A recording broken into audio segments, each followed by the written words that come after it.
مرادة من عسل الفاتحة، مصممة الازياء في الدار البيضاء. كيف ما كتشوفوا هذه جلابة كراب التسوى، الخدمة ديالها السلان، تحت منها مسلم، قميص مسلم بالطرز الرباطي. كاين موديلات اخرين، مثلا هذا تا هو كراب التسوى، هذا كله غودي امان، طرز رباطي بالايد.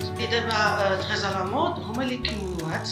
كاين كيمونوات مناسبة هكذا شي عراضة، باغ اكزومبل بالنهار في الخدمة، مناسبات هكذا خفاف كدير هكذا بالطرز.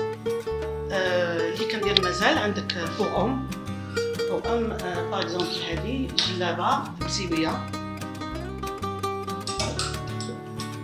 جلاب مليفة، وكاين تا قناضر وقفاطن رجاليين بزوقت المعلم.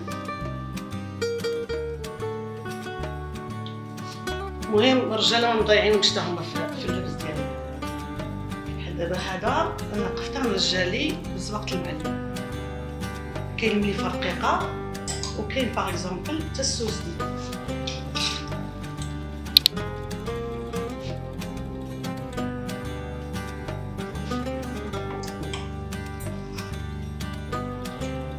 جلابه السوسدي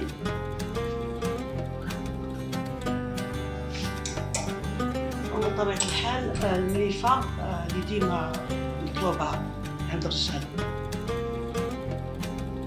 بالنسبة لجلاب العيالات الحمد لله كاين اختيار الحمد لله. هذه جلابة زواق المعلم على شعر، هذه جلابة برشمان، وفي نفس الوقت درنا لها الطرز ديال البلاد الشرقية، كيف ما كيقولوا هنايا طرز الفوطة. بزاف الناس كيعرفوا بسميت طرز الفوطة.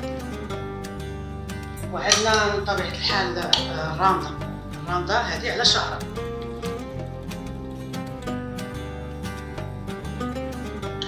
هذه حتى هي زواقة المعلم، سلان بالطرز الرباطي بالايد. المهم الحمد لله عندنا الاختيار الحمد لله.